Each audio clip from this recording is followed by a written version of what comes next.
Hundreds of Ethiopian immigrants landed in Tel Aviv in March as part of an aggressive move by the Israeli regime to change the demographics of the occupied territories and further push Palestinians out of their land.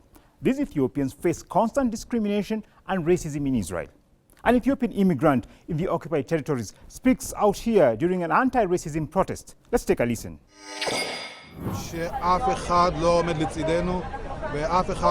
We can tell that no one sees us, no one investigates these issues deeply. They always sweep this issue under the carpet. Hello and a warm welcome to this week's edition of Africa Today, which is focusing on the recent immigration of Ethiopian Jews to Israel and the discrimination they face in the occupied territories. Now, in the second segment of our program, we shall go to the Congo Basin and have a look at the dangers the rainforest in this region is facing. So join us till the end of our show and do send us your comments and views as you watch.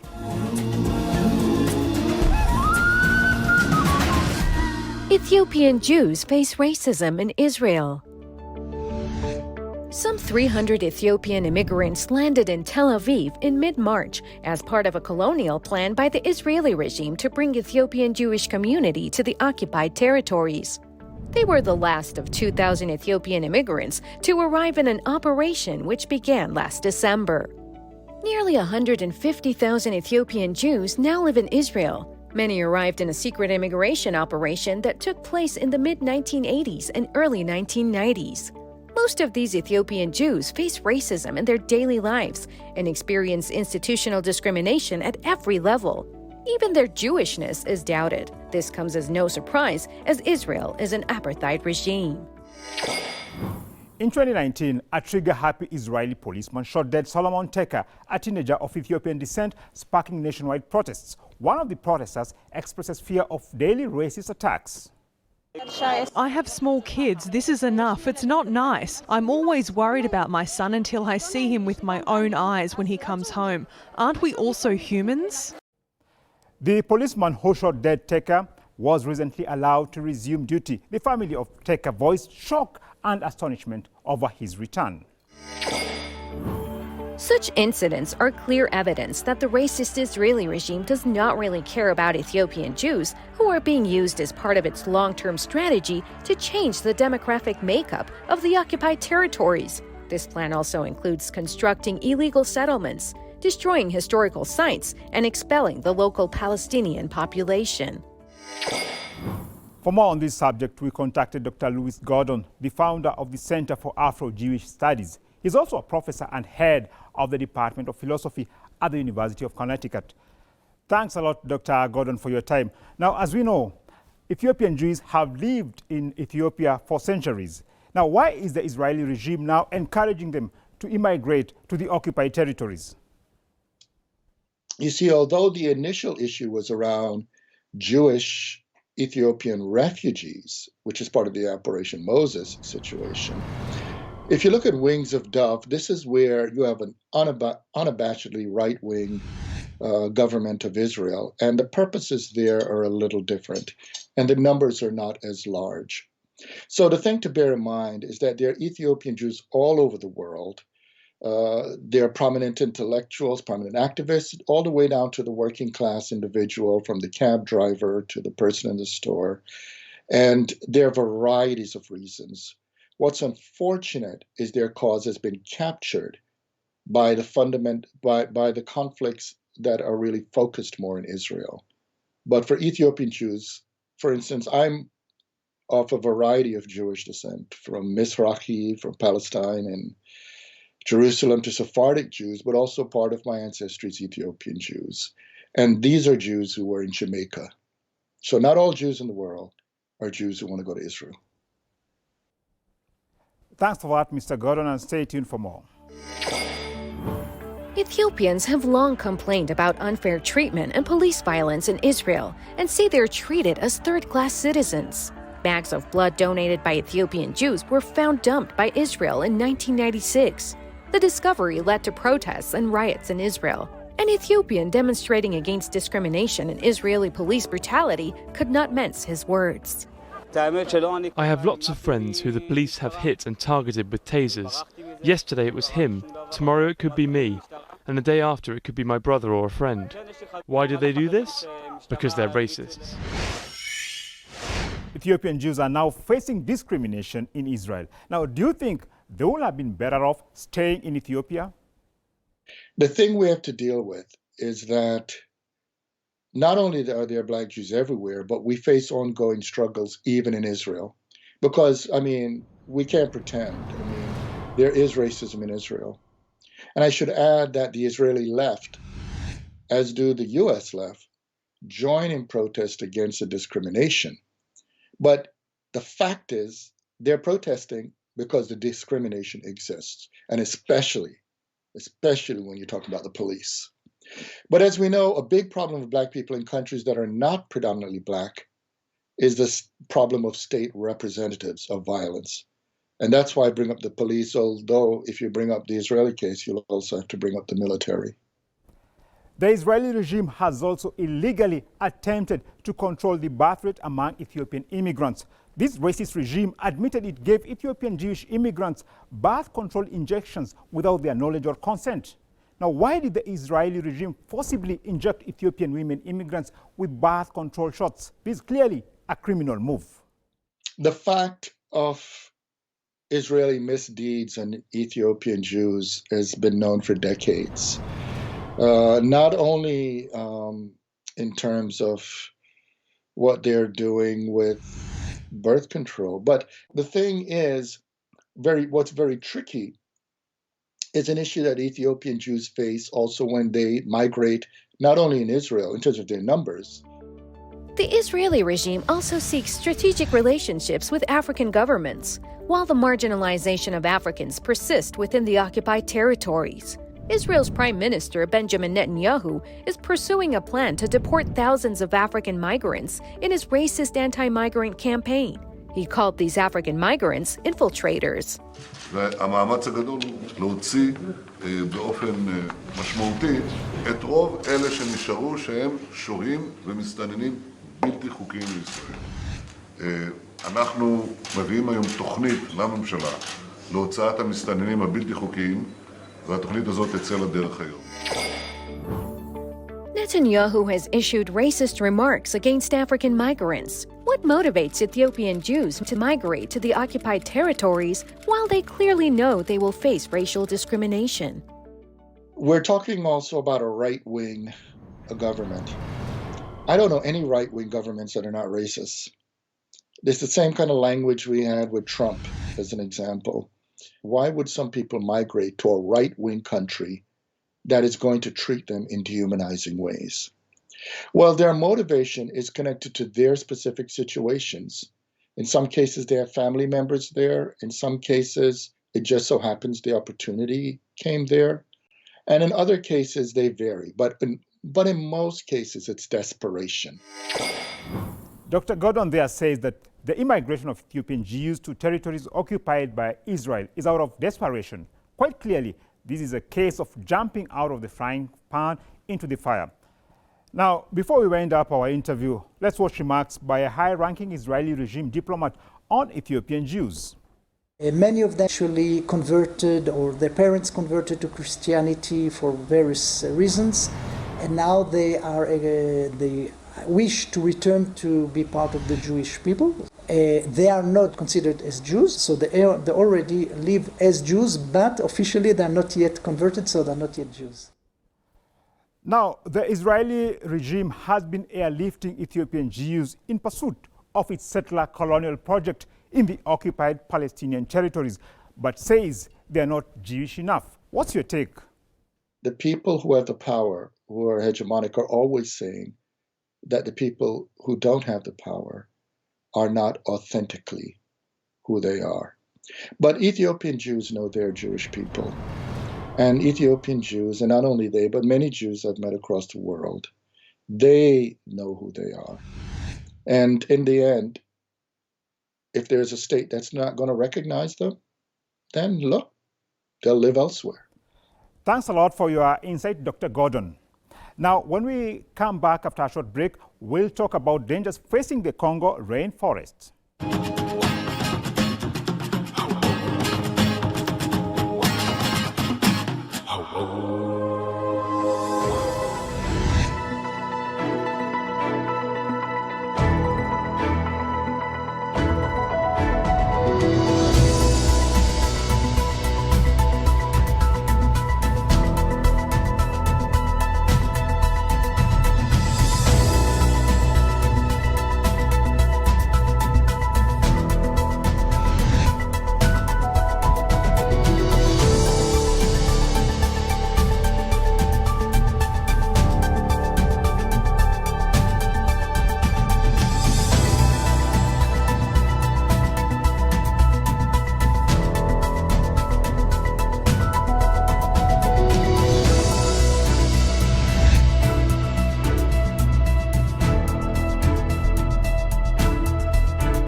rainforest in peril.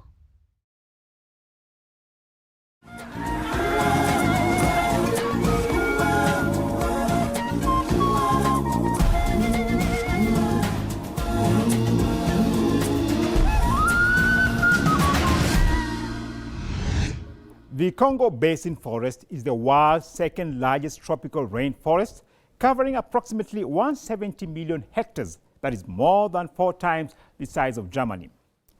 This forest is one of the most important places in the world to help reduce the effects of climate change.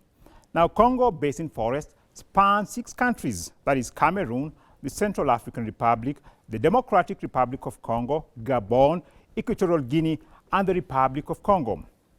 The Congo rainforest is also of critical importance to local populations. So here we've got a peat sample from 2.5 meters to 3 meters deep. So it's a surprise to see such depths here, which suggests that possibly, after some more exploration, we might have to revise our estimates of how much carbon is stored in this basin, in the central Congo basin, upwards a little bit. In recent years, the rate of deforestation in the Congo Basin forest has increased at an alarming rate. According to Greenpeace Africa, illegal and unsustainable logging, compounded by weak forest management, has resulted in the average loss of 374,000 hectares per year. That's quite a massive loss. A community leader in the Democratic Republic of Congo laments here the loss of the forest cover in his village. Forestière venait encore ici chez nous. Moi, je dirais personnellement non. Je n'aurais pas signé parce que j'ai vécu, j'ai eu l'expérience par rapport à l'autre. For an incisive analysis on what danger the Congo Basin faces due to deforestation, we are joined by Nimo Bassey. He's an environmental activist, author, and director of Health of Mother Earth Foundation. Thanks a lot, sir, for your time. Now, how massive is the destruction of the Congo Basin rainforests? The Congo Basin rainforest covers a wide area in a number of countries in the heart of Africa. It's the second largest tropical primary rainforest in the world. Compared to the rest of deforestation in other parts of the world, this used to be fairly low, especially when you compare to the deforestation in the Amazon. But of late, the rate of deforestation has been increasing, and this is very worrisome. Thanks for that, Mr. Bassey. Since 2002, a moratorium on the allocation of new logging concessions has been in place in the Democratic Republic of Congo, a country in which most of the Congo Basin forest can be found. The moratorium doesn't mean an end to cutting of trees in the DRC, but it means that no new logging contracts can be awarded. Currently, illegal timber cut in the Congo Basin is being sent around the world, especially to the European Union member states and the United States. An environmental activist in Cameroon speaks on the need to combat after witnessing scenes of illegal logging. Christian Louis Ndok, a community forest observer, and Pascal revisit an illegally felled and protected Bubinga tree, abandoned when the loggers were discovered. The felled tree is often left to rot, and denouncers get no reward. Là, on est à combien de mètres là, de longueur? Oui, la longueur, on estime la longueur à 22 mètres. 22 mètres. 25 mètres. Nous autres, nous sommes conscients du fait qu'il faut combattre l'exploitation forestière illégale. Parce que, ça ne rapporte rien à l'État, ça ne rapporte rien aux dénonciateurs et ça ne rapporte rien aux communautés. What is the dominant force behind rising Congo forest deforestation? There are many factors, really, multiple factors in deforestation in the Congo rainforest, but the major ones are industrial mining, especially, and this covers, there are many factors affecting and increasing the rate of deforestation in the Congo rainforest, including factors such as mining.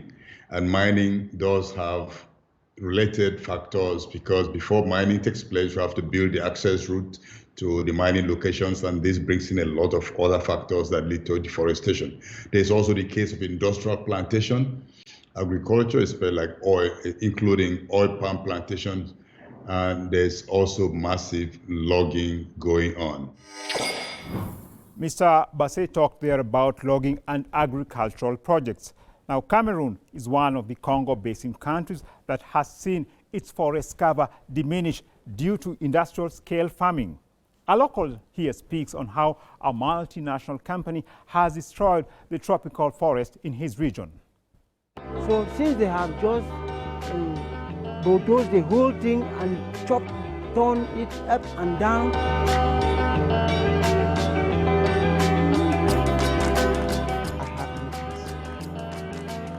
I am not the only person crying. Many, the whole of our people of Babese too are crying. Mr. Bassey, can you elaborate on how multinationals are destroying the Congo Basin forest through logging and massive agricultural projects? Surprisingly, or would I say shockingly, industrial plantation owners prefer virgin forest rather than degraded forest because the soil is richer and they can just make a lot of they can grow their crops, plantation cash crops, without having to invest so much in soil preparation. So you have this problem as one of the big challenges that we can see in forest deforestation as well as forest degradation in the area. Big industrial infrastructure such as hydropower plants are equally creating serious problems. And these big plantations and big infrastructure also come up along with massive population movements. All these add together to create serious deforestation issues in the Congo Basin. Well, thanks, Mr. Bassey. It appears it's a tragic situation there at the Congo Basin. In its projections, the United Nations says there will be a 5-fold increase in human population in the Congo Basin by the end of the century. Use of charcoal by locals is a major contributing factor to the destruction of the Congo rainforest. Despite this, illegal logging and land grabbing is a constant battle for the community. Major's Baka Pygmy community have a naturally strong commitment to protect their forest, as it is a rich source of food and medicinal plants. Some projections state that Congo Basin forest will disappear by the end of the century. In your opinion, is this possible? Now the projections that the Congo rainforest will disappear by the end of the century is really very scary and troubling. I don't think this possibility makes it inevitable that this must happen. The possibility is there, but it is not inevitable. We've also seen records that show if communities control and manage their forest, the rate of deforestation goes down and forests are preserved because local communities relate to the forest in a way that is not predatory. They relate to the forest in a way that is respectful of the multiple ecosystems in the forest. They depend on the forest for medicines, for food, for recreation, for spiritual activities, and they are the ones who defend and protect the forest. And so if we are conscious of the fact that this degradation is going on at a terrible rate that must be halted, one thing governments in the region can do is hand over the management of the forest to communities, and the forest would not disappear. Mr. Bassey says local communities should have the main stake in protecting the Congo rainforest to protect it from extinction.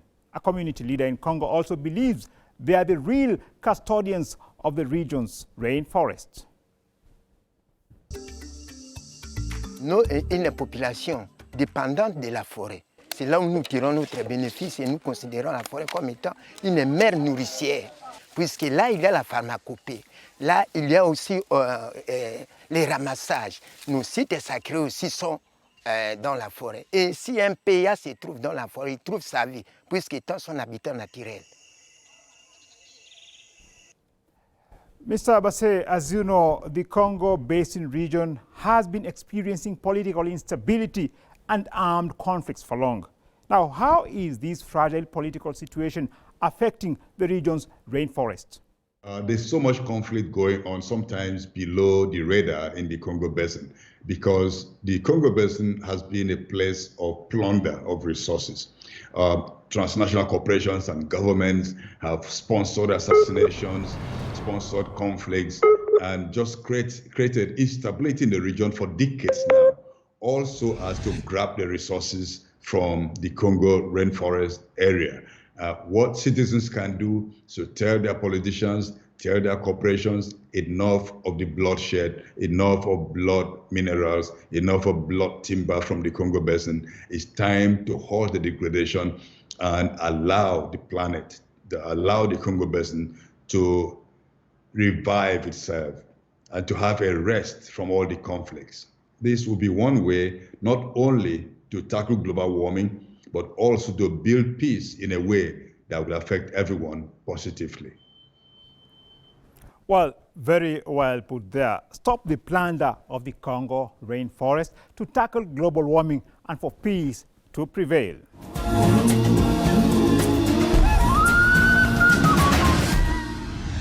And that brings us to the end of our show today. Thanks a lot for watching, and don't forget to send us your views through our social media handle. On behalf of my colleagues here at Africa Today, it's goodbye for now.